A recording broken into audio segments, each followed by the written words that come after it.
Hi, this is Matt Kennedy for Stand Firm, and today we expect Resolution C056 to come to the floor of the House of Bishops. This is an incredibly significant piece of legislation, and I wanted to take some time today before everything gets started and we start running around covering things like we usually do. I wanted to take some time and explain this legislation to you.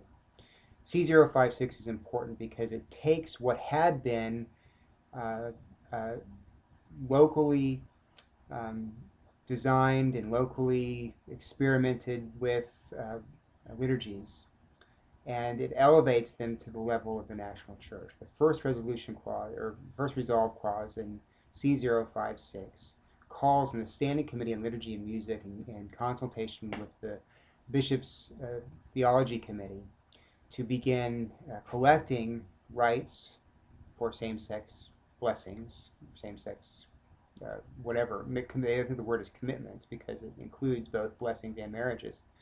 Collecting rights and further developing rights. Now, in the past, um, the fact that we have not yet, as a church, developed rights for same-sex blessings has been used internationally by the leaders of our church uh, in their discussions with members of the Worldwide Anglican Communion to say, well, look, we haven't given our official sanction to these things. What we pray is what we believe. And that's true because the prayer book, to a large extent, is the ground of the theology of the church, at least the Episcopal Church.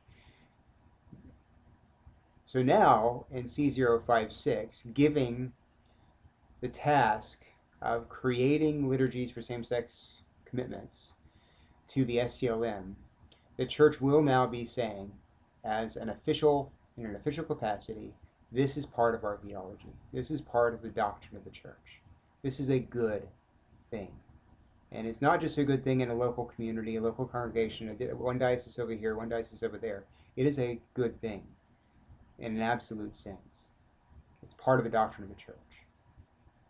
The third resolve clause of C056 gives all bishops permission to respond pastorally in between the time that these liturgies are being collected and created and the time that they're actually published for use. So Resolve Clause 3 says all bishops have the right to respond pastorally to couples within their diocese who come to them seeking the church's blessing. Now, there is some wiggle room there. People describe this as the local option clause because if you're in a conservative diocese and you don't believe that same-sex unions are able to be blessed by God, you can respond pastorally by saying, no, I can't help you there. But if you are in a diocese like Newark or California, the fluidity of the language also allows for you to create an experience and explore a liturgy for not only blessing, but possibly even marriage, even before the official liturgy comes out. So C056 is an important, significant step that takes the church into new territory of acknowledging and espousing and embracing same-sex behavior in a liturgical capacity and therefore in a doctrinal capacity. This is Matt Kennedy, Stand Firm, signing off.